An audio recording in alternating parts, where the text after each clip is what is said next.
I won't hold you in suspense long because many people have asked me, what is this golden thread thing and what does it all mean? So in ancient Greek mythology, in the Minoan civilization, there was the Minotaur, which is a beast that was half man and half beast. And every year, 14 Athenians were sent to Crete to be sacrificed to the Minotaur. And the Minotaur was in this incredible maze, which they actually called the labyrinth, which is where we get the word from, the labyrinth. Anyway, Theseus, who was sent to be sacrificed, actually fell in love with the king's daughter, Ariadne, and she didn't want him to die, obviously, so she gave him a golden thread of yarn to pull through the labyrinth to kill the Minotaur and to return safely to her. So when I think about marketing and all that we have to deal with, we're all dealing with a labyrinth of technology and data and so on. And we're all trying to sort through how do we work our way through the labyrinth. And in many ways, what the golden thread symbolizes is the power of insight and our ability to pull it through the labyrinth of all the tools, technology, and the things that we have at our disposal. Now, one of the axioms of any good marketer, I wouldn't be a good marketer if I didn't start with my audience. So industrial psychologists say that you can tell a lot about an audience by the shapes with which they associate themselves. All right? I don't want you to read too much into this. Don't over-engineer it in your heads. But how many of you associate with the square? None. Oh, one. Okay, good. Maybe two. How many associate with the circle? Oh, let's say about 50 or so. How many associate with the triangle? A smaller number, about 10. How many associate with the star? The vast majority of you. So let me tell you what this all means. For those who associate with the square, we only had 2 people. I want to mention this to you. These are people who have a propensity for intelligence. They're your best and brightest people. So please congratulate yourselves. For those who associate with the circle, you have a propensity for leadership. You look at the world in a very balanced and thoughtful way.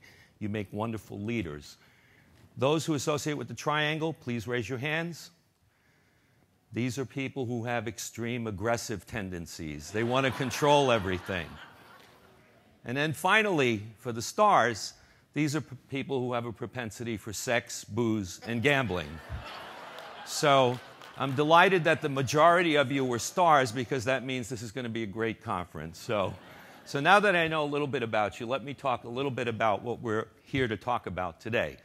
I'm going to talk about how technology has changed because we've all witnessed enormous change over time. Certainly in my 35-plus year career, in this business, I've seen enormous change take place.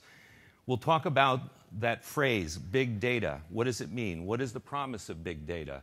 We often hear this phrase. I wonder if we all understand what it actually means and how we use it. The importance of focus and insights. As the world gets more complicated, we as marketers have to become increasingly more focused and understand the insights that drive consumers. And then finally, we'll talk about the future of marketing. Just recently, I attended the ANA conference in Phoenix, and I sit on the board. And we recently had conducted a study of over 10,000 marketers around the world. So I'm going to talk a little bit about some of the findings from that study. So let's begin. As Deb mentioned to you, this is the very first web banner, and I'm proud to say that I placed it in 1994 on hotwired.com. And we used a little agency in Connecticut called Modem Media, which I don't even think exists today. It was probably absorbed into a larger agency.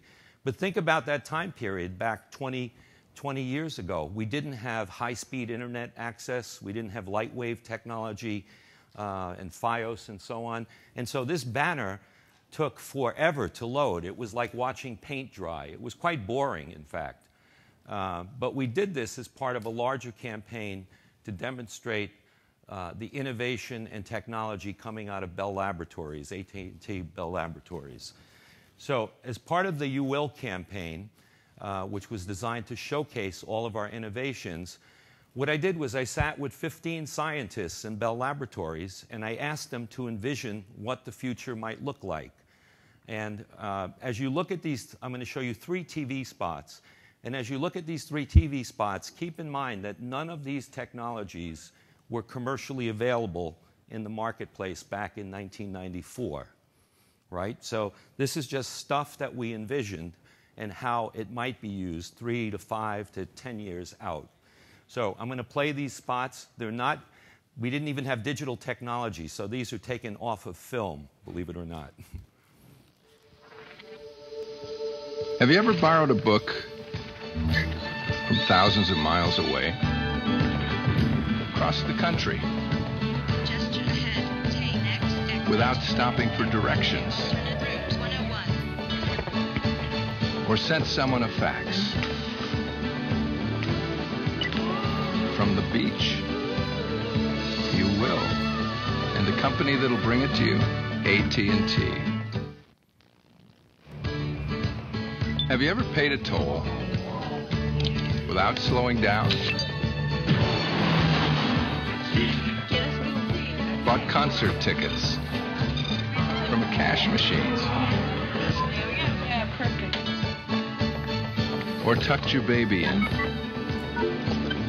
from a phone booth? You will. And the company that'll bring it to you, AT&T. Have you ever watched the movie you wanted to, the minute you wanted to? Learn special things That's all taken from jazz. Now, any questions? from faraway places? Oakland? So where did jazz come from? Good question. Or tucked your baby in from a phone booth? You will. And the company that'll bring it to you, AT&T. So, thank you. So hopefully what you saw in that, you saw touch screens. You probably saw the first tablet. We didn't get everything right. You know, we're not sending faxes from the beaches, but you did see an actual tablet. You saw video on demand. You saw GPS. You saw distance learning, and on and on and on. You saw a version of Skype. We don't have telephone booths in public anymore, but you know, video telephony has now taken a hold through FaceTime and other means, Viber and so on. So, and for those of you who are interested, I work with David Fincher on that, who shot Aliens, who was just a fantastic director to work with, and you know, we did some great work there. So, you know, looking ahead and where we are now, we've seen enormous technological change since 1994. Much of what we showed has come true and is here today, but who would have imagined streaming, you know, streaming music, streaming video, the tablets that exist, the smartphones that we have. I characterize a smartphone as the Swiss Army knife of the 21st century, because we can essentially do everything on it, even control our lights in our home and our heat with our smartphones. Location-based services like Foursquare, photography with Instagram and Vine, social media that allow us to connect with our friends and families. Search, which actually started in 1997 with Google, little company that started doing about 5,000 to 10,000 searches a day. Today does 5 billion searches a day. So think about from 1997 to now, how much Google has changed the world. And of course, you see a lot of wearable computing now emerging, which I think is the next wave that we're going to see, whether they're fuel bands or Google versions of Google Glass, Connect technology from Microsoft using gesture-based technologies, and of course, video has really taken hold. So the world of technology has rapidly changed. It's changed our lives. In many ways, it's made it more complex, but it's also made it more fulfilling as well. So when we think about all of this, what we never really envisioned was the explosion of data that would be created by voice, video, text, and other forms. And it's characterized by the 3 V's of big data: volume, variety, and velocity. Eric Schmidt of Google, chairman of Google, said that from the dawn of time to 2003, we've produced 5 exabytes of data. We produced that in 2 days now. So from the dawn of time to 2003, 5 exabytes of data. And for those of you who don't know what an exabyte is, I actually had to look it up because There's just too many zeros. It's a number with 18 zeros after it, just to give you an idea what an exabyte is. We also have variety of data, which adds to the complexity. We're getting data from sensors, from cell phones, and other devices in video form, and text, and audio, which adds to the complexity. And data is coming at us at a faster and faster rate. And as marketers, the better the marketer, the more real-time response we will be expected to deliver in the marketplace. So as this data accelerates, we're going to have to be able to interpret it and move on it as quickly as possible to gain competitive advantage. So what big data is not, big data is not about processing power, it's not about storage technology, and it's not about algorithms. These are all enablers of allowing us to understand what the data means, but it is not what big data is. What big data does allow us to do is engage in rapid experimentation, so we can take a hypothesis and test it very rapidly. We can make smarter decisions as a result of big data, and the real power of big data is in its ability to provide powerful insights. Predictive analytics is really where the puck is going in the industry. So what we're all trying to do as we wrestle with this issue of big data is we're trying to turn chaos into clarity, right? There's just so much coming at us. And as my boss once said to me, data, data everywhere, not a drop of insight, right? We're trying to take all of this information from all of these sources and take the chaos and drive it to clarity. But there are a number of issues related to big data that we really have to be honest about. First of all, there's a lack of alignment within many organizations around how to use the data. Secondly, many of the systems in our companies are siloed and don't sit on data management platforms. So data management platforms are necessary to be able to integrate the data. Oftentimes, it's not clear who has access to the data. What are the decision rights around who has access to interpret? Privacy, of course, there's several bills before the Congress where privacy is a huge issue, and it will affect our industry if it's taken to extremes. You know, on the one hand, we have to be very respectful of the privacy all individuals want and need, especially for our families. And on the other hand, we give up a certain amount of privacy to gain access to certain applications and information that we all want. And there's considerable tension there. We're having difficulty keeping pace. You know, every time the speaker prior to me in the last session talked about just the volume of things that are coming at us. How do we keep pace with it all? And there's too much data, and there's often a lack of analytical capability in data scientists in the organization to make sense of it all. So those are some of the real issues that all companies will have to deal with, are dealing with, as it relates to harnessing big data. So if we get it right, and we do it really well, what big data will allow us to do is provide more precise targeting, provide more relevant messaging based on preferences, behaviors, patterns, and insights. It'll allow us to time the delivery of those messages by specific segments, and increasingly by location. So using the GPS readers in our phones, we will know where you are. We will know when to time the delivery of a message by location. And of course, you know, one of the immediate benefits is greater efficiency and effectiveness. We're seeing that already in our marketing optimization work and the way we're using data analytics in our own group. So what I'd like to do now is just show you a short video from one of our analysts on the topic of big data. And it's part of a campaign we did called Thinking Big to showcase the thinking of our analysts on this particular topic.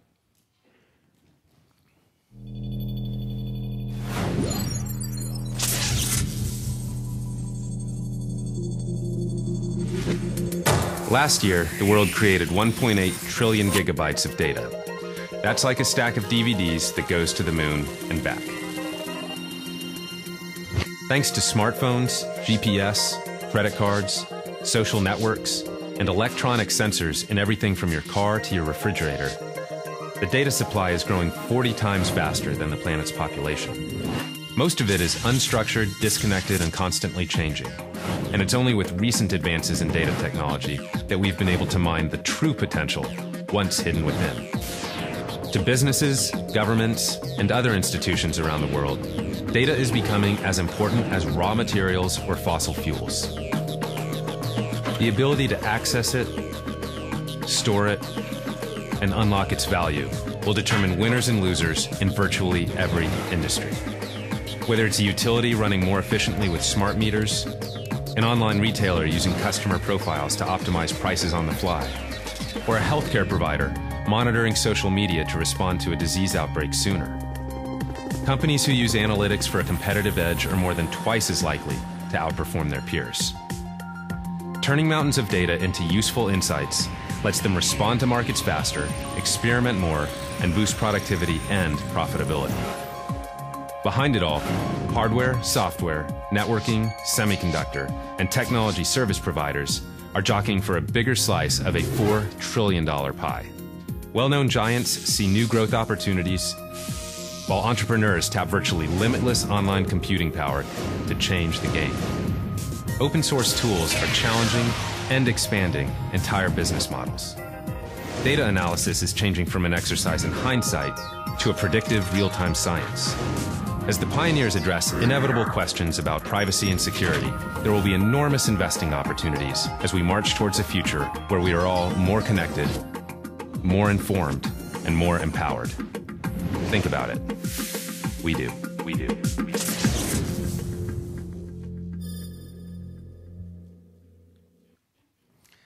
So, while we have a lot of data and there's a lot of work to be done in harnessing big data, we're also living in an age where attention is our most precious commodity.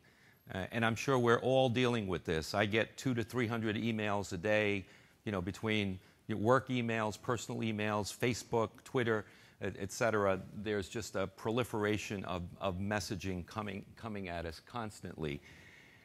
In the 1800s, we started with the Industrial Revolution. We were essentially a manufacturing society.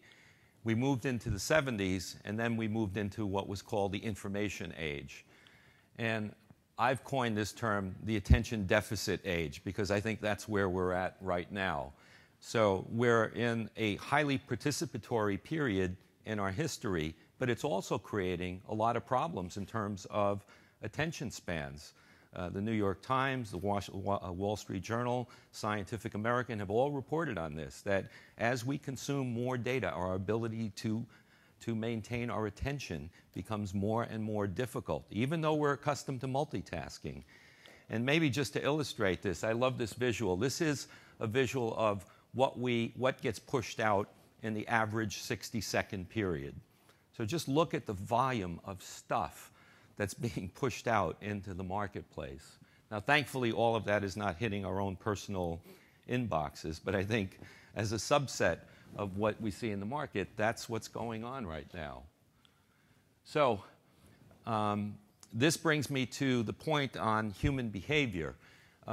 CNN Money and Time Incorporated last year in 2012 had done a study using biometric cameras affixed to people's glasses to study their behaviors. And they studied the digital natives and the digital immigrants. The digital immigrants are those who probably reluctantly moved into the technology space and somewhat adopted it and are using it, but are not always comfortable with it. And of course, the digital natives are those of you who grew up with the technology and know nothing else. What they found about the digital immigrants was that they prefer a linear experience. They tend to spend less time with media, and they like to focus on one device at a time. That would probably characterize most of our parents in the room, right? On the flip side of that, if we look at the digital natives, they have limited attention spans. They work in a multi-platform environment. They spend more time with media. 65% will take their smartphone from room to room. I suspect that number is even higher if we did that study this year. But that is a true characterization. and reflects the differences. So as you think about communicating out to audiences and marketing to them, you can't assume that you're dealing with a homogeneous market that has all of the same behaviors. You really have to think about the audience that you're communicating with. And in fact, the digital natives change platforms an average of 27 times per hour. That's 35% more than the digital immigrants. They're very fluid. They move from platform to platform, and it's not a problem for them. So keep that in mind as you're communicating to markets. This brings me to my next point. So if we're living in the attention deficit age, the need for focus is so incredibly critical. Focus in terms of understanding what is it we're trying to communicate. What's the single-minded idea that we're trying to get into the market? And I'm going to share a story with you about a famous ad man from Boston. His name was Stavros Kosmopoulos, and he was one of the founders of Hill Holliday Connors Kosmopoulos, and he was their head of creative. Anyways, Stavros heard from his creative teams that one of the clients was driving the creative teams absolutely bonkers, demanding that they insert multiple messages into their campaign. Stavros broke into the meeting and came in with a bag over his shoulder and then proceeded to pull out, he wasn't invited, then pulled out a frying pan and a board with 100 nails through it. Everybody's looking at this guy like he's crazy, right? He puts the board on the table. You can only imagine what kind of client meeting this was. Puts the board on the table, takes the frying pan out, and then proceeds to slam the pan down on the nails. And of course, if you look at the back of the pan, nothing really happened to the back of the pan other than being dented because of the equal force of the nails being pressed against the back of the pan. Then what he did was he took out another board with one nail through it. He took the same frying pan and he slammed it down through the nail, and the nail went right through the frying pan. And he said to the client, "Now, how many points are you trying to communicate?" And he walked out. Right? So, again, very, very dramatic, but illustrates the idea that, driving a single point will always break through. And I think sometimes that gets lost on us in our industry. We're firing out so many messages in so many different ways. Do you have an organizing idea that you're trying to drive into the marketplace? So, Bill Bernbach, who is one of the sort of godfathers of advertising, I think said it best when he said, "At the heart of an effective creative philosophy is the belief that nothing is so powerful as an insight into human nature. What compulsions drive a man, what instincts dominate his action, even though his language so often can camouflage what really motivates him." And so the idea of the golden thread really is all about this notion of insight. Do we really deeply understand insights into our customer sets? And there's a huge difference between insights and observations. I would submit to you that most of marketing today focuses on general observations. We talk in generalities, and those are the things that are immediately apparent at the surface level. But the real gold lies below the surface in understanding what really makes humanity tick. What are the issues? What are the concerns? If we look through Maslow's hierarchy, what are the things that are dominating their thinking that oftentimes they don't express and that you don't see? And that is the power of insight.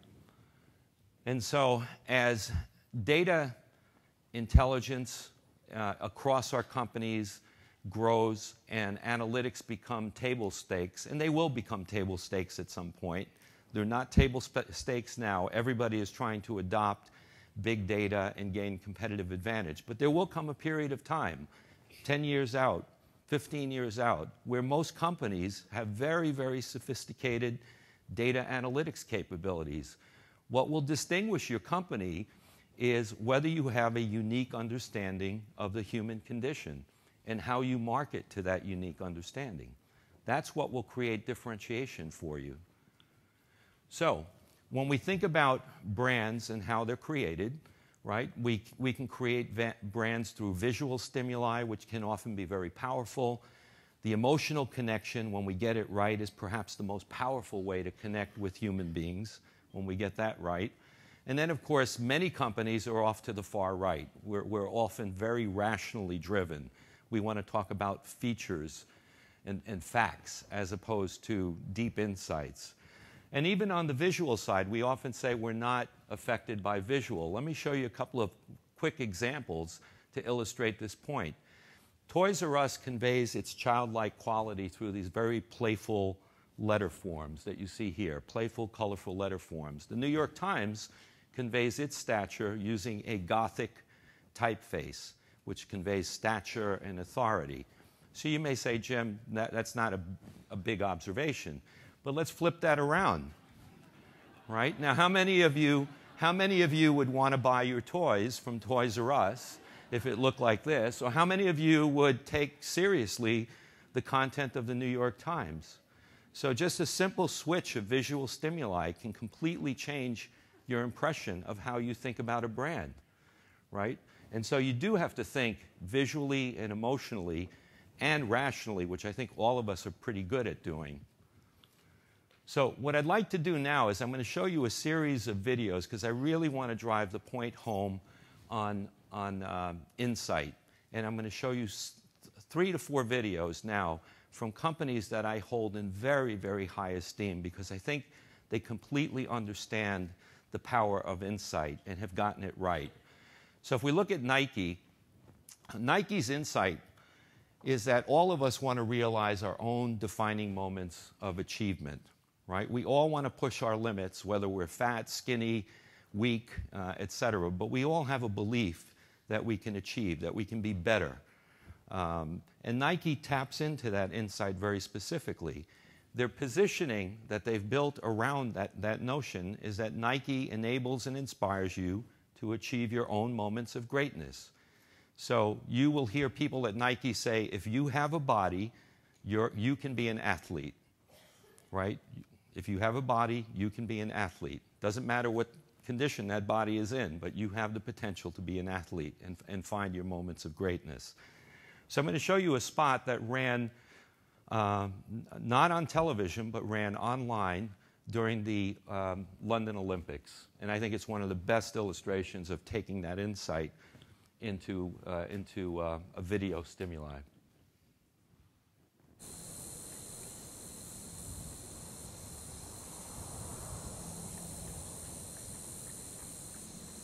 Greatness, it's just something we made up. Somehow we've come to believe that greatness is a gift reserved for a chosen few, for prodigies, for superstars, and the rest of us can only stand by watching. You can forget that. Greatness is not some rare DNA strand. It's not some precious thing. Greatness is no more unique to us than breathing. We're all capable of it. All of us.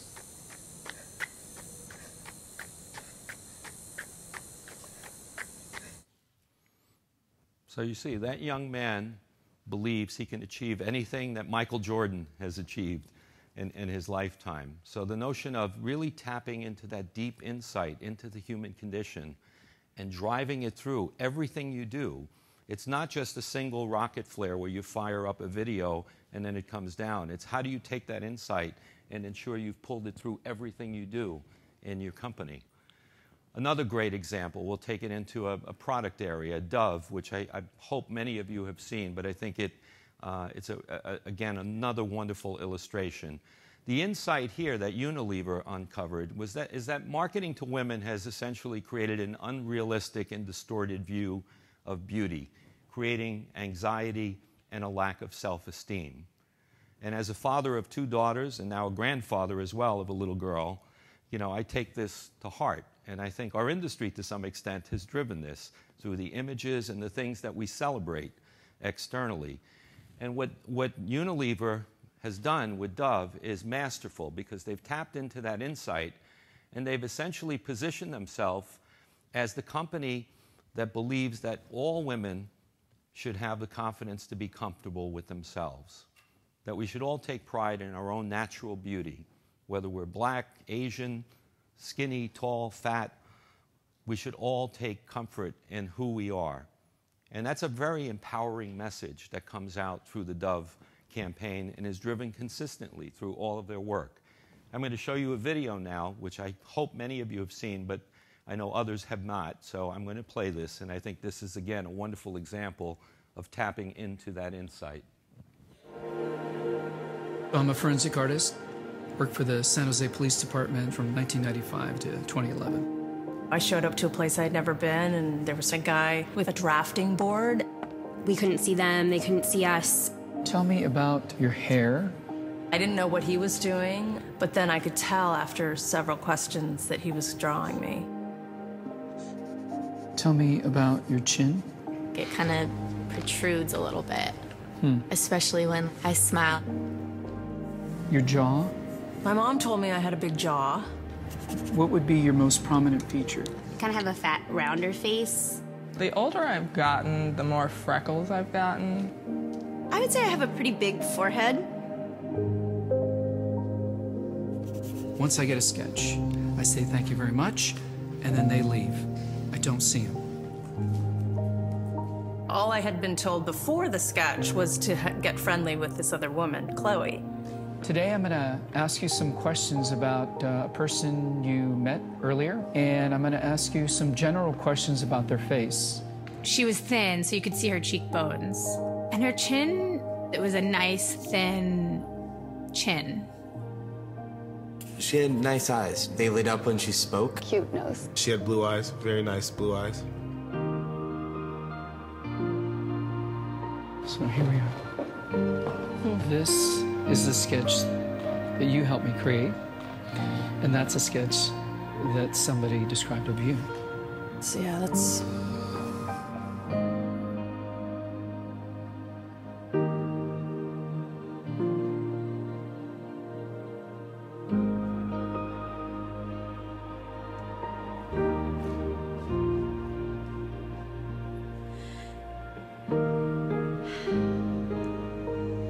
She looks closed off and fatter, sadder too. The second one looks more open, friendly, and happy. I should be more grateful of my natural beauty. It impacts the choices and the friends that we make, the jobs we apply for, how we treat our children. It impacts everything. It couldn't be more critical to your happiness. Do you think you're more beautiful than you say? Yeah. Yeah. We spend a lot of time as women analyzing and trying to fix the things that aren't quite right. And we should spend more time appreciating the things that we do like.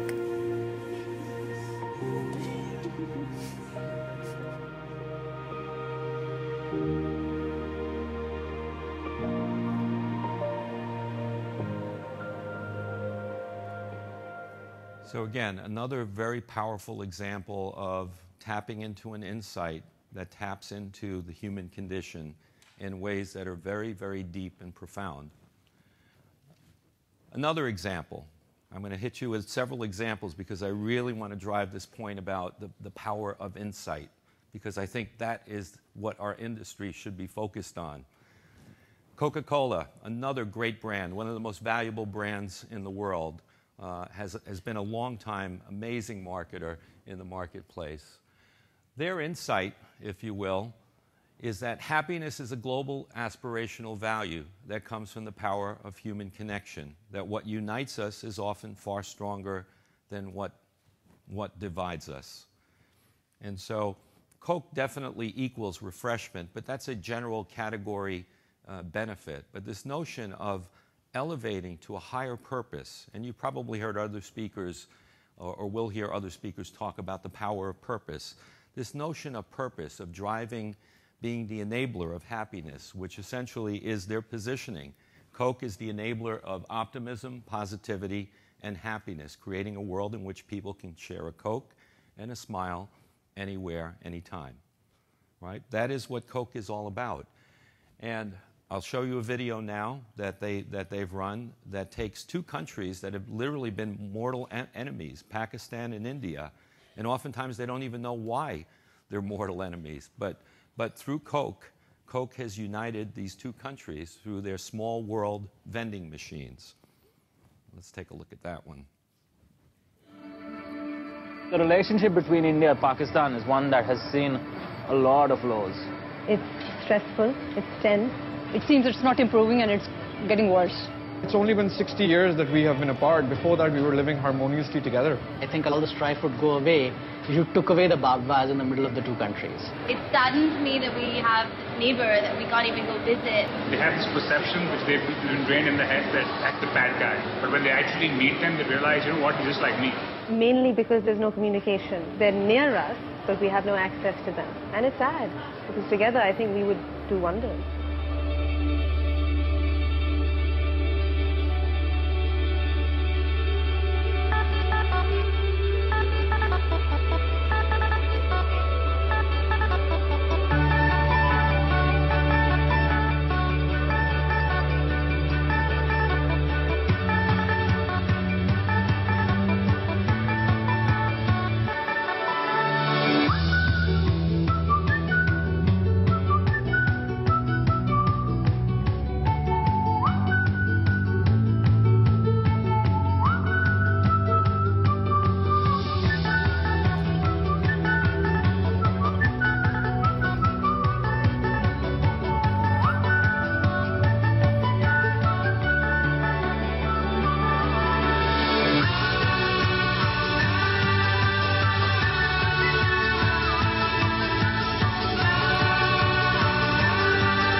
Creating an environment where young people can exchange ideas, thoughts, gestures, and take away that communication gap that exists. If I have any opportunity to go to India, I'll surely go there. The whole idea of actually touching hands, it's like communicating with each other without words, and that action speaks louder than anything else. This is what we're supposed to do, right? We are going to take minor steps so that we are going to solve bigger issues. It is more about, how similar we are as opposed to how different we are. Togetherness, humanity, this is what we want. More and more exchange.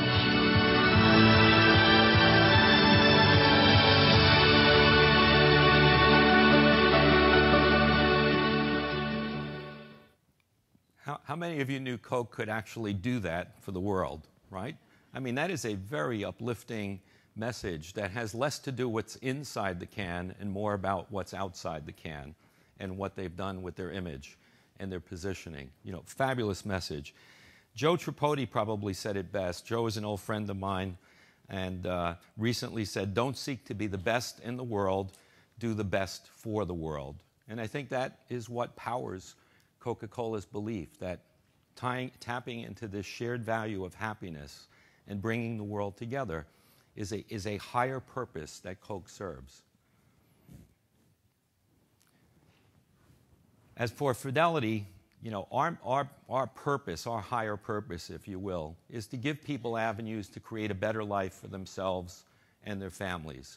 Our people believe that every day their purpose is to wake up and help create a better life for people. That's what we do through finance. Finance is the means to an end. If we can help empower people to make better financial decisions and reach their goals, they will in fact have a better life. And we take that responsibility very seriously. We wake up every morning saying what we do matters in the lives of people. It's not life and death, but what we do matters to everyone in this room. How many of you are Fidelity customers, by the way? Oh, terrific. How many of you are not Fidelity customers? Please see me afterwards.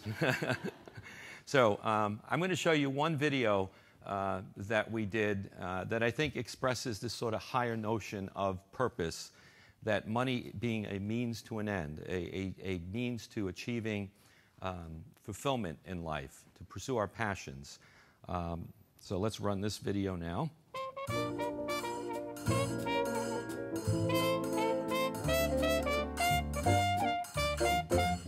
My name is Marion Louise Teresa Stanger Barnett. I was born July 17, 1921, the ninth of 11 children. Every Sunday, my mother would clean out every drawer to find 5 cents. I never had a nickel other than that. The only time I thought I was poor was one time I unwrapped my sandwich out of my yesterday's paper, and the kids around me said, "Marion eats lard."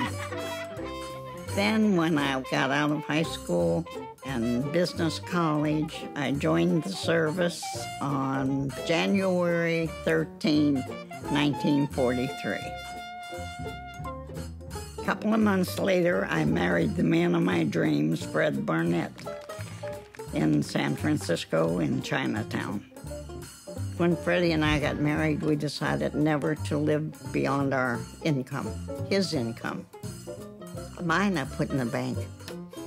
When we went to buy a car one time, Freddie said, "Let's go."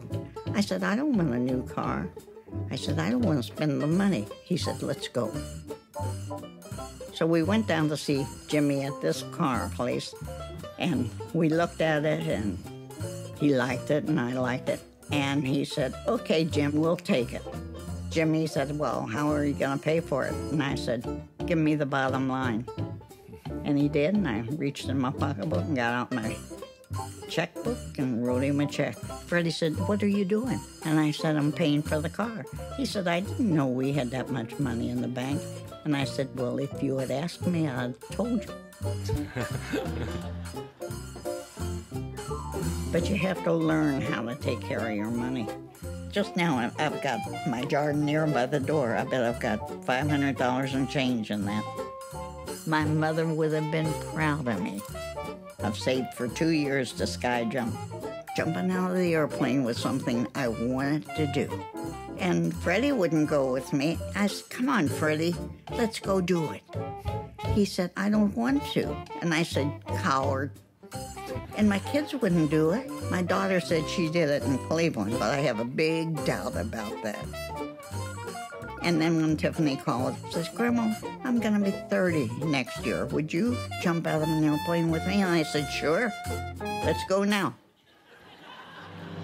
When I signed in, they all marveled. "How old are you?" I said, 90. "Oh my gosh, I wouldn't do it for the world." I said, "I might be stupid, but I can fall out of an airplane."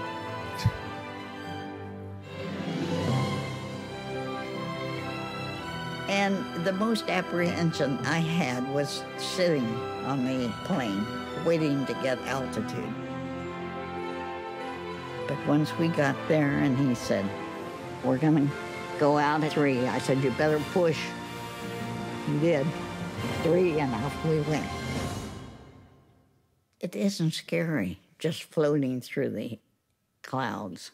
No, we're in the clouds doing it. And he talked all the way through it. "Now look down, you'll see the church. And look down, you'll see where you live. And look down, blah, blah, blah." It's an experience. It really is. You can just sit and do nothing. But I don't. If I sit and do nothing, I'm bored. I'd rather save my money and jump out of an airplane again. That's more fun.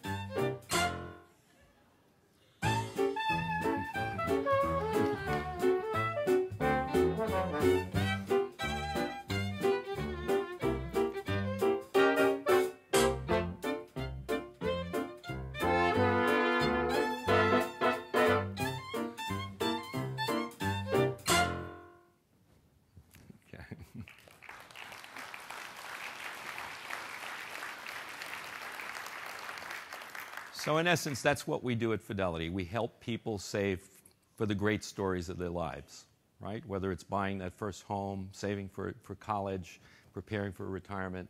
That's what our people do day in and day out. So now I'm going to shift gears and share some hot-breaking information from the ANA conference that I just attended. I sit on the board of the ANA. We recently conducted a study with over 10,000 marketers globally on the future of marketing and marketing organization. And I just pulled a few slides because I think they're noteworthy and important for you to look at. But the CMO priorities, while they've changed, a lot is happening in our world of marketing. First of all, the CMO of the future and today will have to lead by example in a digital world. We have to stop talking about digital and traditional. It's how do we market in a digital world. There's a slight nuance there, but we have to stop creating this artificial separation between digital and traditional. Everything is digital today, right? I can't remember the last time I produced a marketing asset that wasn't digital, right? So we have to think about how do we market in a digital world. The CMOs of today and the future who will succeed will have to engage the total organization. The CMO alone cannot do the job by themselves because it's about creating the total experience. And oftentimes the CMO doesn't own the entire experience. CMOs will have to inspire and empower people to do their jobs. The idea of a command and control philosophy no longer works. So we're going to have to provide direction, inspire people, and allow them to move quickly. Brand consistency also. While we'll experiment a lot with different forms of communications, that insight that you pull through all of your communications and what your brand stands for should be consistent throughout if you're going to build your brand in a powerful way. And building marketing capability will only grow in importance. So we're all going to have to build new skill sets in our organizations, whether it includes data scientists, more people that are much more fluent in coding and technology, and so on. But we are going to have to build new skill sets in our organizations. And what the CMO's job is primarily about is driving growth in the organization.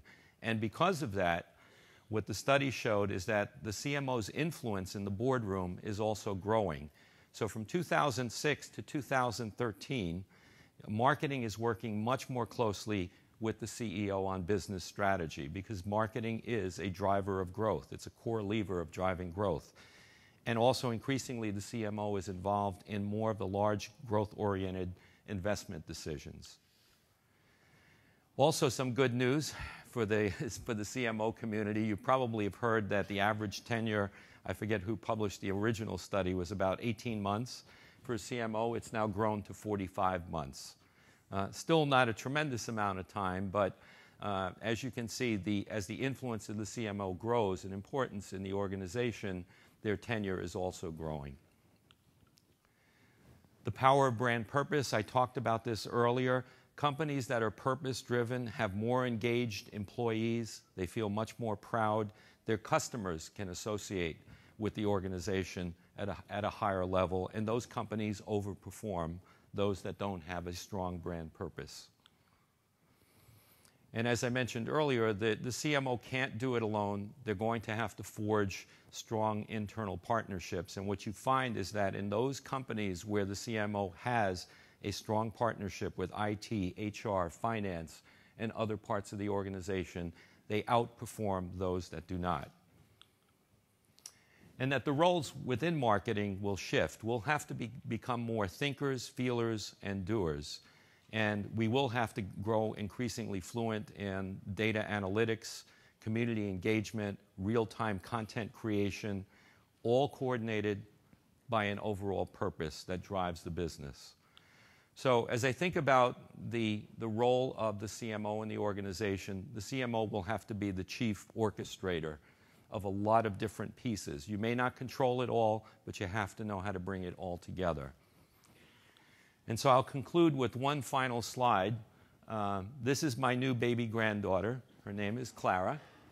And as I showed you back in 1992 and 1994, how we envisioned the world. I was thinking the other day as I was preparing for this presentation, you know, what might her world actually look like? She's going to be incredibly well connected. She's going to be empowered. Hopefully, if she watches the Dove work, she'll feel very confident and have high self-esteem.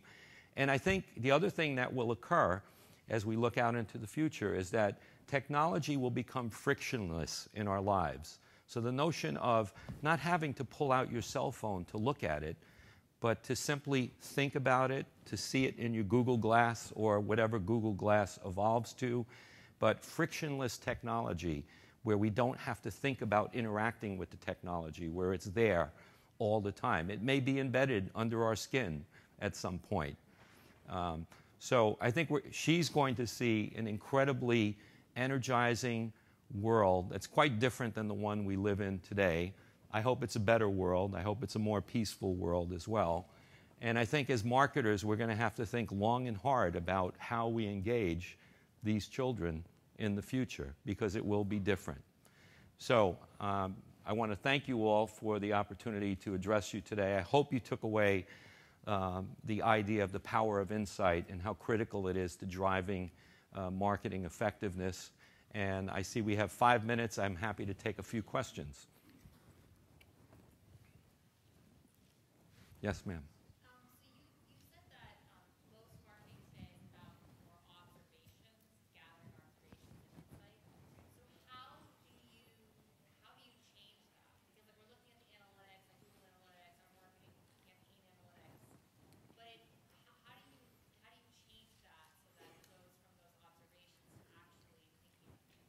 You need people. How do you change the issue of, you know, most companies are focused on observations from the analytics that they have rather than pure insights. And how do we change that? Well, I think it starts with the people that you have on staff. You have to have people that are cultural anthropologists, sociologists, people that are futurists, people that look out into the future and deeply try to understand human behavior, because you're not going to get it out of the numbers alone. And frankly, many organizations that I see really lack those skills. So I think that's the way you have to be thinking about filling the skill set gaps in your organizations. You know, look across and ask yourself, do I have the right people that know how to ferret out insights? And oftentimes they're very different skill sets than the ones you see in a traditional marketing organization. Yes, ma'am.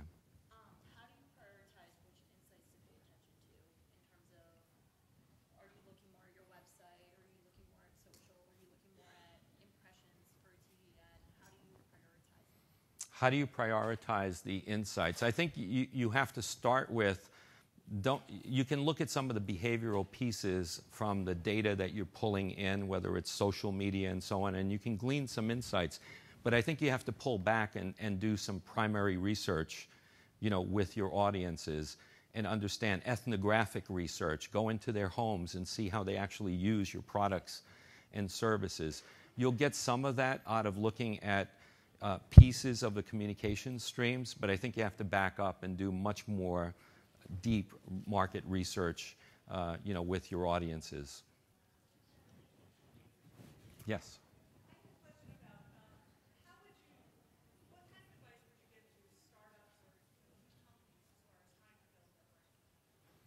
What kind of advice would I give to a startup on how to build their brand? I think, first of all, don't try to boil the ocean, right? Because I think we try to be in too many media channels at one time and often spread ourselves so thin that we're an inch thick and a mile wide. So if you have a limited budget, I think you have to look at what channels do you think will have the maximum impact. It might be social and digital may be your primary channels where you start out. Public relations, I know we have a lot of people in the PR world here as well. Don't underestimate the power of public relations and how you could leverage your public relations. Creating events, experiential events that might not cost a lot of money. I don't know what business you're in, but you know, just thinking out of the box about how can I engage people and maybe get press at the same time. But you know, my advice would be don't try to boil the ocean. Narrow your focus into the media channels where you can have maximum impact. And definitely leverage social because, you know, word of mouth is certainly amplified tremendously through the various social channels. Yes, sir.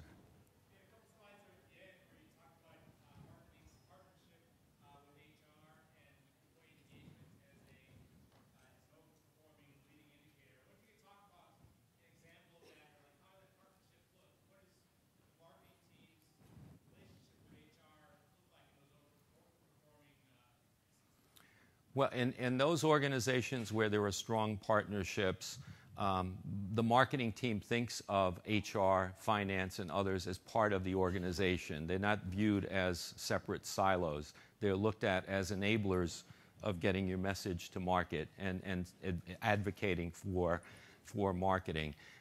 Certainly finance plays a huge role because what you don't want to do is build marketing programs and then find the CFO completely is in disagreement with the approach that you're taking, doesn't feel you're driving the right ROI. So you have to pull in finance into the marketing analytics part, into the marketing analytics, you know, piece so that they feel like they're contributing to how you're measuring the effect of your work.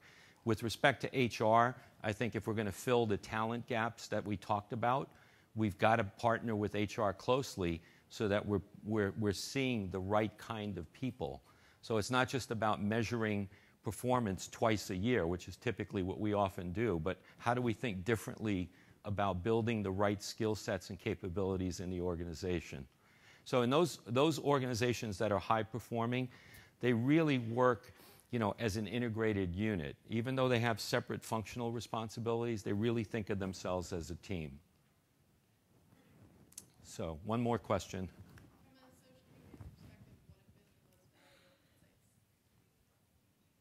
From a social media perspective? Well, I think, you know, the most powerful insights we've seen are just the power of understanding where people's heads are at. If you think about the financial markets, right?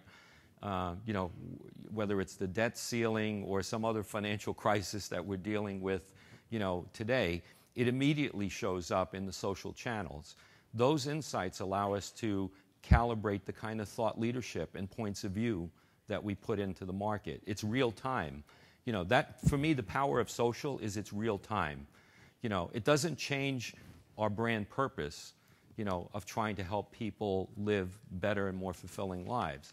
But it does allow us, it's like a thermometer into the marketplace that says, we understand what's going on, we're cued in, and we're going to respond appropriately to it. So there's shorter term insights, I think, that we get from many of the social channels. So again, thank you very much. It's been a pleasure.